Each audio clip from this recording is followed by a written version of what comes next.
I like the way that liberals are describing the Groyper War much, much more than I like the way that Groypers describe the Groyper War. And I guess that includes Fuentes, although he's kind of better than his fans, which is not saying much, I guess, but that's always been the case. So the way liberals describe the Groyper War is Donald Trump is hemorrhaging support, even from his hardcore base, including white nationalists. That's basically the subhead for any article written on this. And so, Nick isn't going to vote for him and he's going to pull support or he hates Trump or whatever. The way that the Groyper War is described by Groypers is that it's a couple of things. First off, they want to save Trump. So Trump basically bears no responsibility and I think in their minds has no agency. Like Trump is the real victim here. If only the Pope knew what was going on among the bishops, or I think when Alberto and I were discussing this, he mentioned the Last Samurai movie, which I actually haven't seen, where it's Right, if yeah. only the emperor knew. The evil advisors are taking advantage of the emperor, and we, the true samurai, have to rescue him. We have to save him from himself and from these people who are manipulating him. But it's such a cope, honestly. It's ridiculous. Like It Trump is chose these people. Trump wanted these people on his team. exactly. This whole affair has been going on for close to a decade now, and so if he doesn't get it at this point, then I don't really know what to tell you. 9 years on, you're still losing to the rhinos or what? I mean, give me a break. Trump is also himself just actively renounced Project 2025. Just been like, I have no idea what this thing is. I mean, of course he knows exactly what it is. Right. Many of the ideas are very vicious. Many of them are very Some are crazy. good, It's a some are good. lunatic. I think I put something in there. He called it like a lunatic screed or something like that. It's Right. and the Groypers are claiming that, oh no, that's just lascivious, that's just wilds. They're just putting it down and keeping Trump away from his true loyalists. But Right. And he tweets that on his own. He says that on his own at rallies. So exactly. don't tell me that this person has no agency. Also, compare Save Trump to the way the left does it. Compare Save Trump to Genocide Joe. So the left, they claim, I think unfairly in many ways, that Biden is uniquely responsible. Like he has unique and powerful agency. He is killing those children in effect. And I mean, I'm exaggerating a little bit. If you do press them on it, they'll be like, well, he's facilitating, he's funding, arming, and facilitating Israel's genocide. And that's of course fair. But remember, the tagline is Genocide Joe. It's not save Joe Biden. Joe Biden just doesn't know he's this old, pitiful, pitiable old man. And we need to rescue him from Israeli supporters or something. I mean, Right. I mean, the I don't know. Democrats would have a It's a better take. claim to make that than the Republicans would, with Joe being old and not knowing Yeah, what it actually they does could make that sound more claim. reasonable Yeah. because Joe is like ancient and doesn't fully get it, and it's too much to ask for him to change or something. And Israel is doing it, and he's like pushing back a little bit here and there to the degree that he can or is willing to, or what's acceptable or whatever. But yeah, it's just it's the dynamic. It's like it's the verve of what's happening. It's not really how they articulate it because I liked Fuentes a lot better when he was just going after Trump all day because I like people who are critical and rational and sharp and a bit contrarian because it makes you think. Crime pills, you put your hand up. Yeah, I was gonna say that the way they're framing it, it's more like, and not to be too much like Peter Thiel and bring out Lord of the Rings analogies, but like Wormtongue and King Theoden, like Yeah. for Trump to be this guy that needs saving, he has to be completely like captured in like a possessive way by like these evil advisors in the sense that the things that Trump says actively are against what Nick Fuentes claims he stands for. Oh yeah. And all the Whereas it can't yeah, it can't really be that the emperor just doesn't know because he's actively a participant. Yeah. So exactly. I remember He all the could memes also were like, fire him. Their own assumption is that he can fire these people at at on a whim. yeah, He could fire exactly. them tomorrow. Yeah, why doesn't he do that? I mean, I remember back in the olden days, a lot of the alt-right would make memes of like Jared Kushner is Grima Wormtongue whispering in Trump's ear, and there was like an image that kind of just encapsulated that pretty well. But it's honestly just a complete cope. As I keep saying, it's obvious. Trump could get rid of these people any day he wanted, and he's simply choosing not to. So I can't get behind it. And whenever you offer any sort of mild criticism, you get this just bizarre copes. Like people are tweeting out like Fuentes occupied government fog or like there I even saw someone or maybe it was Nick tweeted this out. It was like they did the Wikipedia. I mean, this is an expression of the sort of dream Yeah, world they live in. yeah. On the They Wikipedia changed the page, Wikipedia there. page like under pressure from Nick Fuentes, Trump fired or Trump rehired Lewandowski. I mean, to be generous, the campaign knows that this is going on. Trump probably knows. And there's been some pushback against Fuentes directly and indirectly.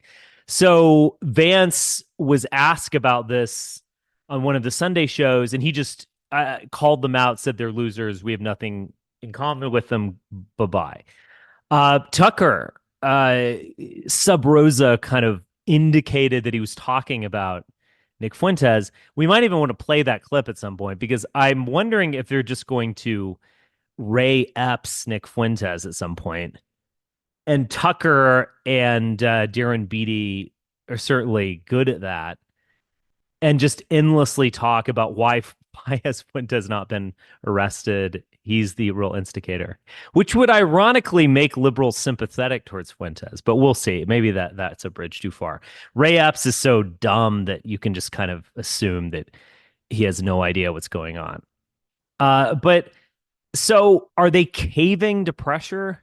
If I were to be generous, I would say that maybe it like tipped the balance. There it was, another log on the fire or something.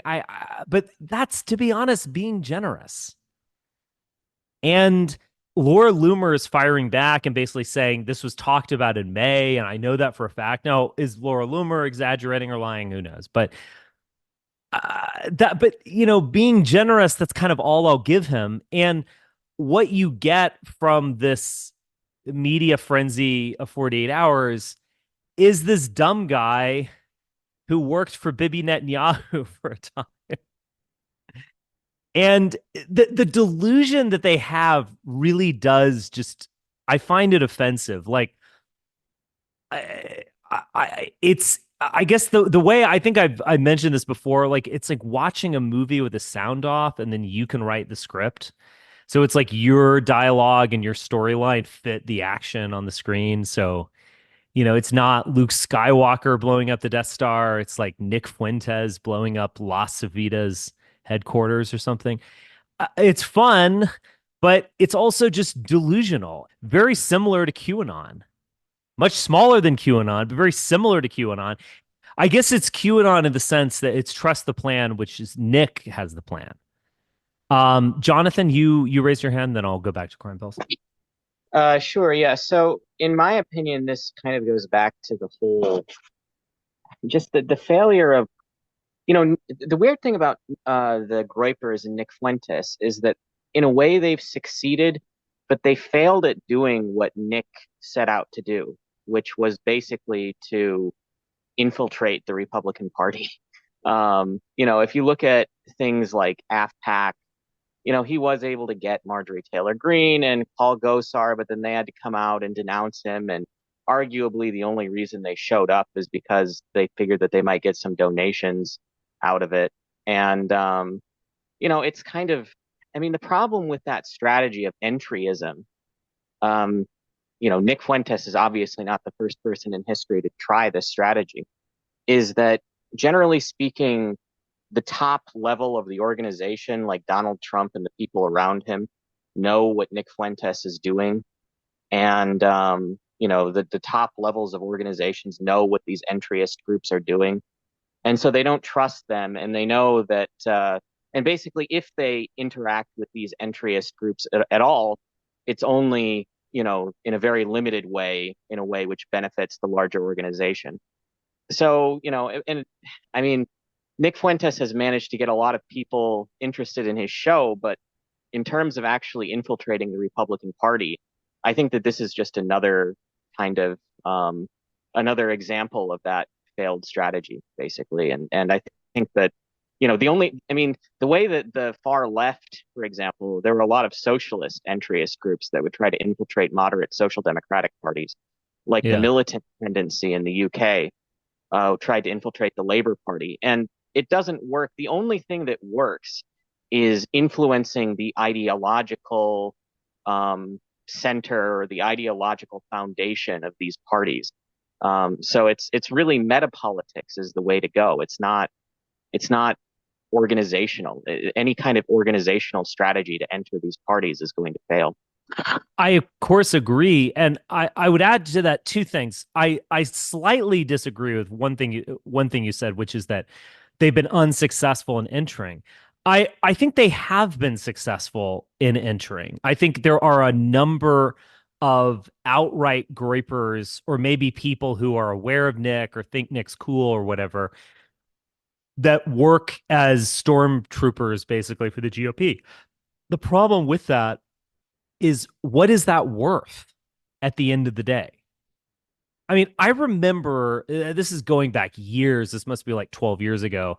I was at this American Renaissance conference, and this guy was not really a featured speaker, but a sort of side speaker. And he just announced himself as like, I'm American, but I'm Southern by the grace of God or something. And so he American by spoke at birth, it. Southern by the grace of God. That's what it is. Yeah, yeah. Yes. Um, I would just be, I'm unfortunately from the South. And anyway, um, but he gave this talk, and a year later, he was kicked out of Nikki Haley's senatorial campaign for being a white nationalist and for being associated with Ameren.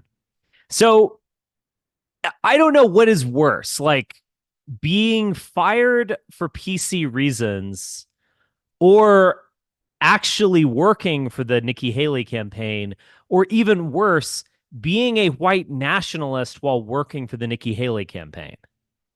It's like multiple levels of shitty, basically. Okay, you guys are working there. I don't care. You're foot soldiers for the people who you rightly call out as evil. The other thing that I would say is that now I do think that they tried to replace Nick Fuentes with certain talking heads, and I think they're unsuccessful because, only Nick can be Nick. I mean, I think that's fair to say. But in terms of the vibe and the aesthetics, if you want to call them that, TPUSA in particular can just easily cut and paste that. And I mean, there something at a TPUSA event where like Jack Posobiec and a couple other people went on stage wearing the, like, I guess it's like Pit Vipers or Oakley glasses, the big wraparound kind of sports glasses, Oh yeah, the and baked Alaska glasses, and they're shouting Baked like "White Alaska. Boy Yeah, Summer, yeah, White exactly. Boy I Summer." forgot that it was Baked Alaska. They're even Yeah, referencing Baked Alaska. yeah.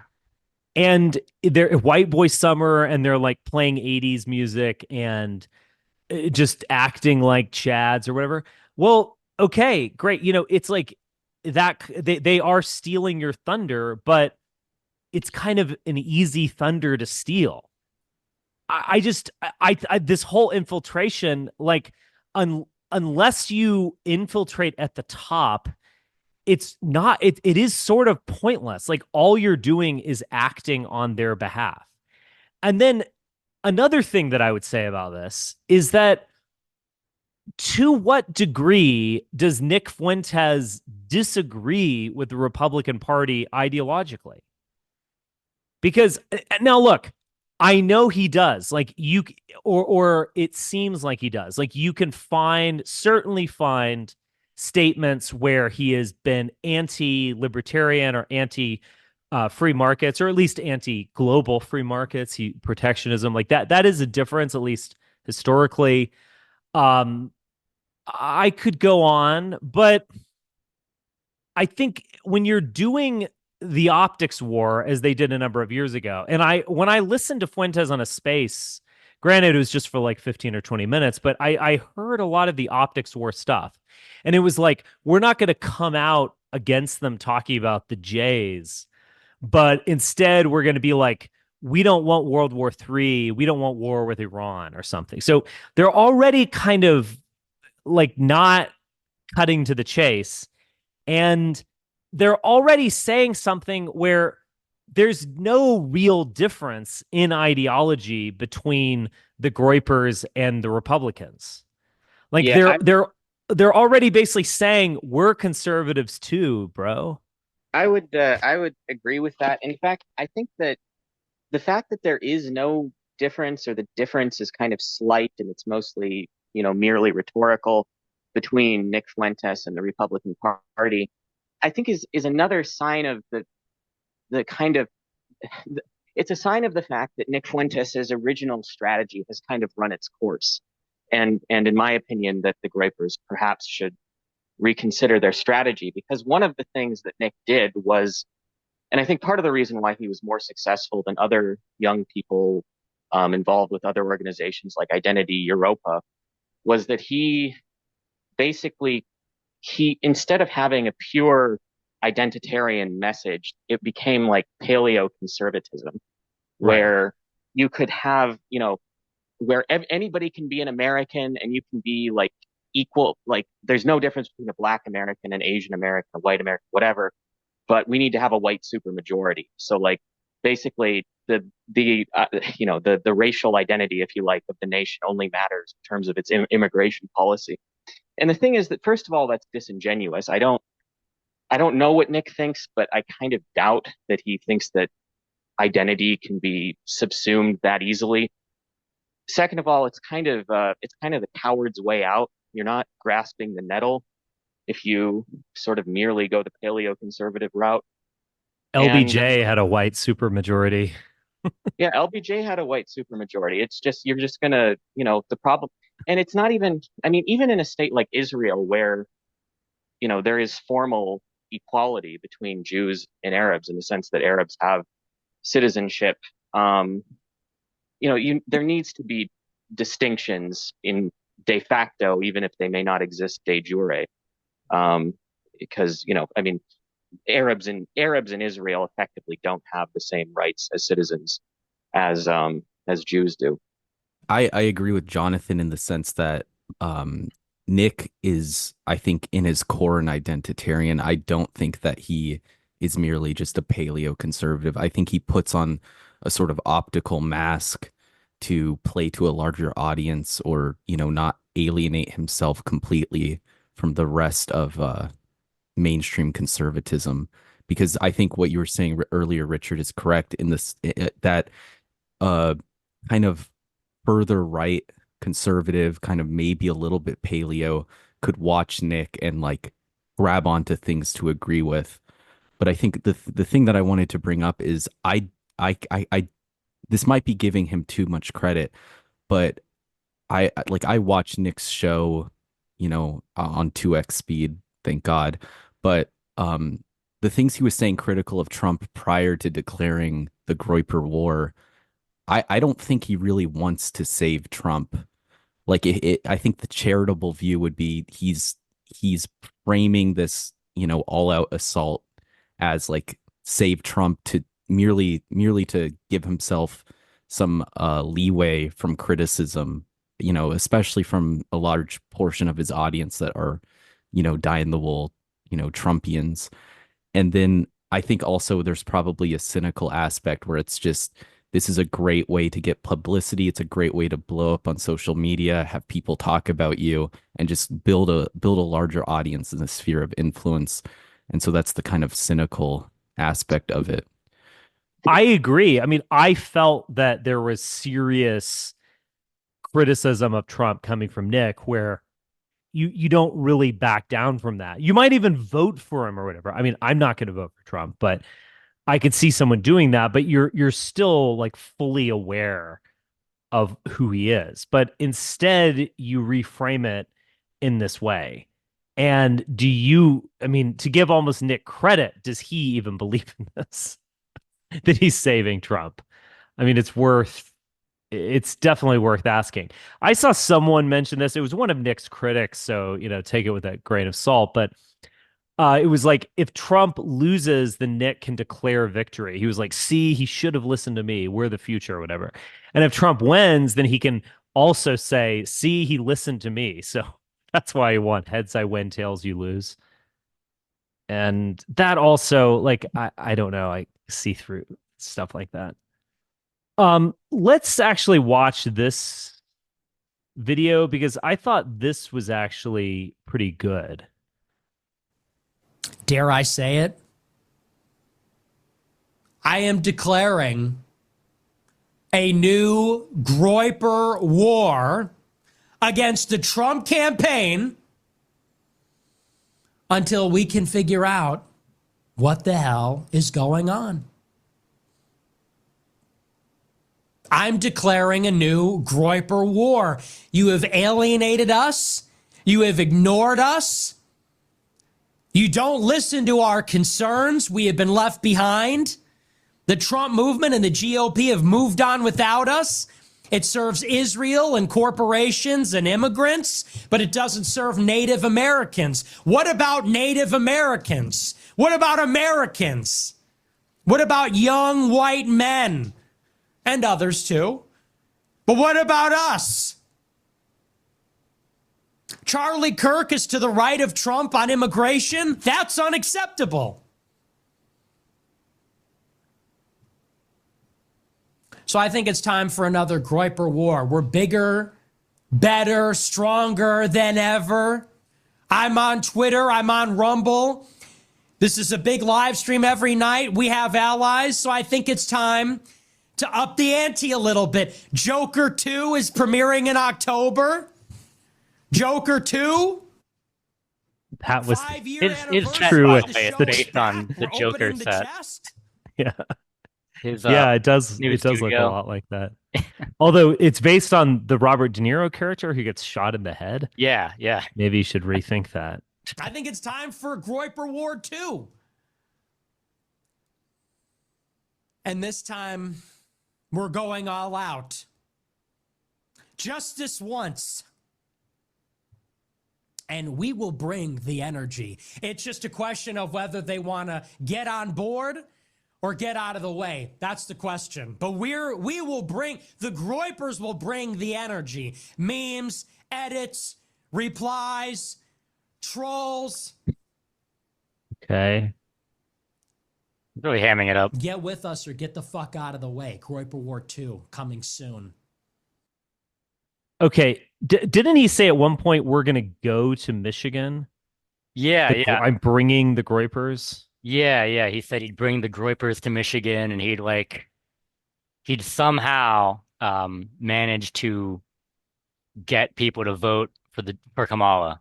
He didn't explain how exactly, but he said that he would sabotage Trump and by just talking to random Muslims or something. I guess I guess that's his plan. Yeah, he did specifically mention Muslims. Like, we as white racists are gonna give Arabs and Muslims permission to vote Right. against Trump. That's the idea. We're like, we know you were dying to vote for Donald Trump this year, but no, I'm not letting you. He's gonna do the old Patrick Little, and he's gonna get the Muslims a bunch of mail-in ballots, and it's gonna be like a He's gonna ballot harvest. He's gonna be a reverse Scott Pressler. That Scott Pressler character is very odd. I thought this was pretty good actually as well. Okay, all right, let me turn on the sound. Party ever done for me? I'm taking my own side. What has the Republican Party ever done for me? Ever? Does the Republican Party talk to someone like me? And not just me, I know I'm a pariah. But does the Republican Party talk to young white men? Does it listen to them or their concerns? Or does it endlessly ignore them? Do you want me to answer that? Trump really has been answering for white men. It actually talking about does. white men. Yeah. And he's been, taking interviews with Logan Paul and Aiden Ross. I think he really does want to appeal to young white men in this election. Yeah, he mentioned white men for the first time ever, I believe. Yeah. I mean, many people pointed that out that he would be, like Black American low unemployment is amazing, Asians through the roof. Lowest black unemployment ever. Yeah, but he actually did mention whites. Yeah. The other thing, at the end of the day, the GOP is still staffed by a bunch of white people, especially white men. Yeah. I mean, I get it I know what he's saying, but it's kind of technically just simply wrong. Ignore them, insult them, deliberately neglect them, consider them a liability. The Republican Party's never done anything for me or for anyone that watches this show. They treated me and they treated you like a pariah. They said, if you're not down with Israel, then you can take a hike. I agree with that. That's what they said at Daily Wire. That's what they said at Turning Point USA and CPAC. And that's what the GOP said. They said, if you want to say Christ is king, you're an anti-Semite. Remember, though, okay, I agree with a lot of that. Remember, they were chanting Christ is king at TPUSA. So again, he's avoiding the real issue. But anyway. If you're not down with this war in Israel, you're an anti-Semite and you have no business being in the party. Okay, now I'm not in the party. And suddenly it's a big problem. So then I say, all right, yeah, Nick Fuentes has no place in the GOP. Well, I'll take all my followers and I'll go to Michigan and we'll do things I won't disclose now. And maybe we'll prevent 10,000 people from that kind of sounds. Things I won't disclose. Things I won't disclose. What does that mean? We will do things. You forgot to say in Minecraft. We will do unspeakable things. We will do unspeakable things for these Muslims. What does that mean, Nick? Unspeakable horrors in Michigan. Also, we're opposing Trump this year. No. Voting that otherwise would have voted Republican. Is there a place for me in the GOP now? Is there a place for anti-war and anti-immigration in the GOP now? Have I got your attention? Or am I not supposed to behave that way? I guess I'm supposed to sit down and shut up and be ignored and let the GOP pander to corporations and promise to cut the corporate tax rate by 15% and sit down and go to the Israel lobby and pledge to give them the West Bank and unconditional military aid, and they're supposed to pander to the Jamals and Enriques and all the white men that have been their constituency for the past 40 years, reliably turning out no matter what. Well, we don't have a place in the GOP anymore. It's like J.D. Vance said. It's like J.D. Vance wrote in Hillbilly Elegy. He married outside of white culture because they're losers. That's what Vance wrote in his book. He said, we have to be more like the Indians because, his mother-in-law left her job to go and raise their kids or something. Okay, well, if we don't have any place in the party, then so be it. Then I'm going to Michigan. But that's the one thing you're not allowed to do. They There is nothing in the world the GOP hates more than its own voters, than their real voters, not their theoretical desired voters, not their aspirational voters, which is going to be a multicolored, technicolor dream. Their ideal voter base that the Republican Party wants, they would love nothing more than for the GOP to be all diversity. And then they can go and they can say, look at how diverse we are. We're not racist. Look at all these beautiful blacks and Hispanics and Asians and Jewish people finally support us. They can't wait to throw the white people that have supported this party for generations into the furnace. Wow. They can't wait for us to die off. Keep going. So that they can stop hearing about our Bible and they can stop hearing about immigration. They're sick of it. You can tell. When a white voter goes to the GOP and says, hey, man, I don't want immigration, they go, ooh, they chafe. Oh, that's not politically correct. Oh, that's not going to play well with blacks and Hispanics. Dare I say it, isn't this a bit out of touch? I mean, Yeah. First off, okay, let me mention this one thing here. So there actually is a place where an anti-Zionist who is highly critical of corporate power can be listened to and respected. And that is the Democratic Party, for what it's worth. I'm not going to back down from my very bold contrarian take that the Democrats will do immigration reform before the Republicans do it, but throw that in for good measure. But don't you think this is a bit out of touch in the sense that, first off, the GOP is staffed by white people. Secondly, they cater to white assumptions, culture, mores, etc., pretty avidly. And what is a Trump rally other than a sort of 21st century tent revival meeting? What is it? It is that. When you go to UFC, I mean, I bet Trump wants to go to the UFC anyway, but regardless, he's still pandering to a big block of his voting base. When Kid Rock performs, when Hulk Hogan's brought out, what is that but pandering to whites? And this talk of they don't want to hear about your Bible or something, I mean, give me a break.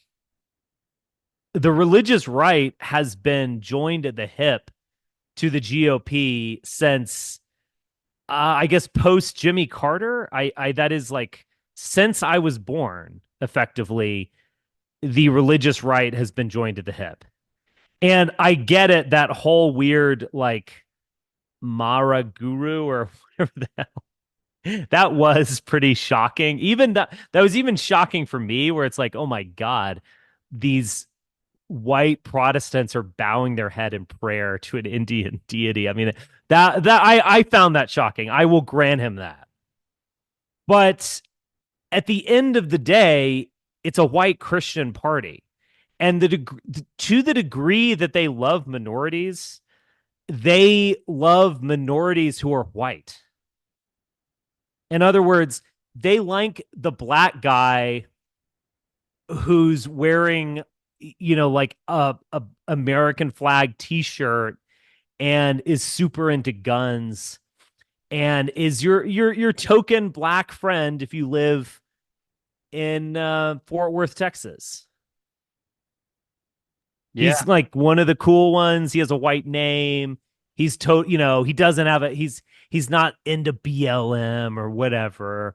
He's a cool dude, likes drinking beer. Tucks his He's shirt got a white in. girlfriend. He wears a suede jacket and wears glasses. And he has a Right. cape. I am outraged. First. I'm Well, what outraged. was the Egregious. Preposterous, egregious. what was the Royally pissed.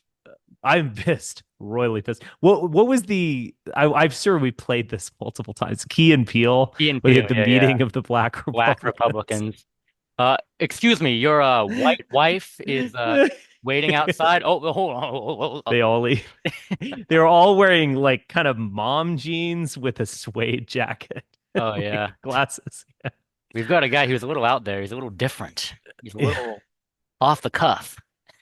And he's just the Some same people guy with say, earring. yeah, right. He has an earring. Um, yeah, they're that guy. They're the various like black grifters. They're basically white people.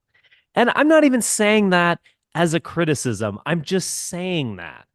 I mean, Vivek Ramaswamy does not read Indian. I mean, look, he does in so many ways, but at least ostensibly, well, the way he looks reads Indian, of course.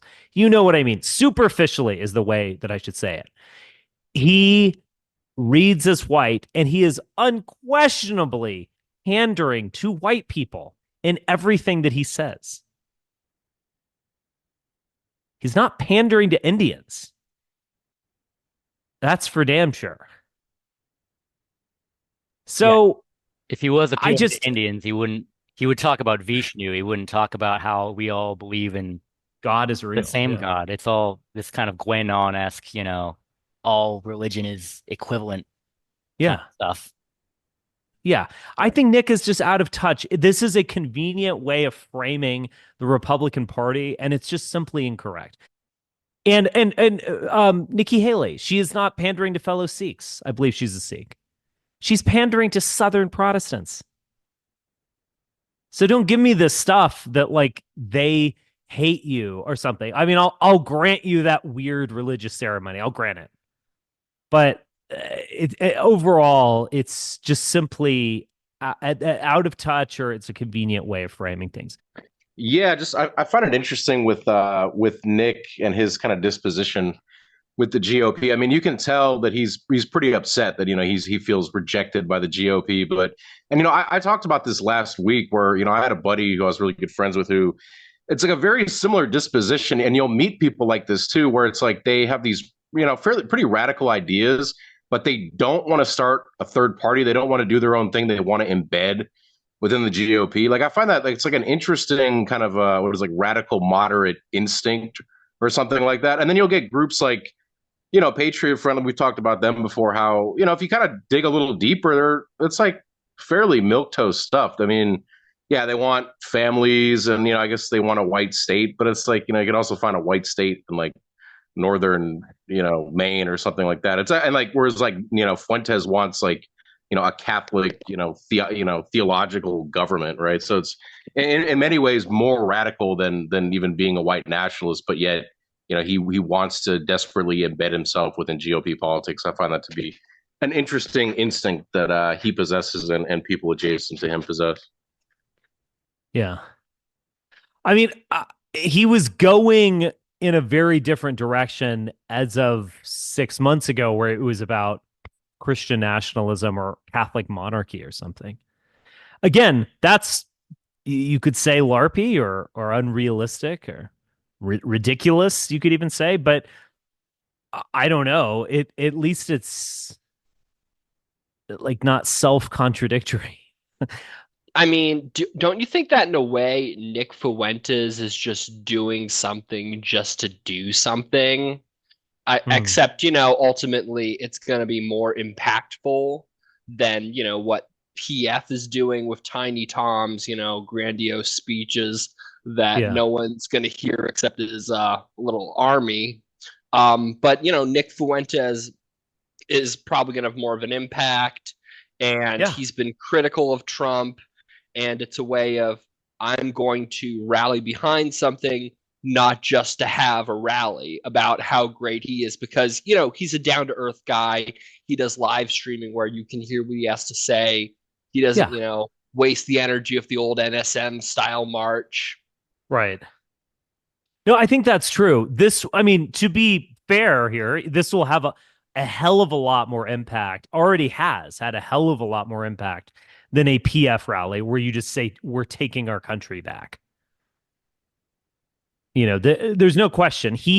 Because he's more of a political animal, unlike Rousseau, he knows how to like dive in. Like he knows, and I think it's probably kind of unconscious or like visceral. Like he knows the dynamics at play and how you can kind of fit in them and split the difference and think.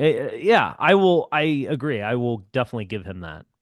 But he's also not going to harm Trump in a way. Like he's n- I don't really think so because like it's not like well, maybe they could say that he's secretly trying to help him by like no one thinks he genuinely wants Kamal or genuinely thinks anything good will come out of her being president. I don't think so. I think Nick is still. I think at the end of the day, Nick, like so many people, is still wedded to the idea that the Republicans suck, but they're not as bad as the Dems. Like, they'll betray us all the time, but we got to put them back in there for another 2 years, so that the Dems don't install Marxism or, have you met like a million people who think that way?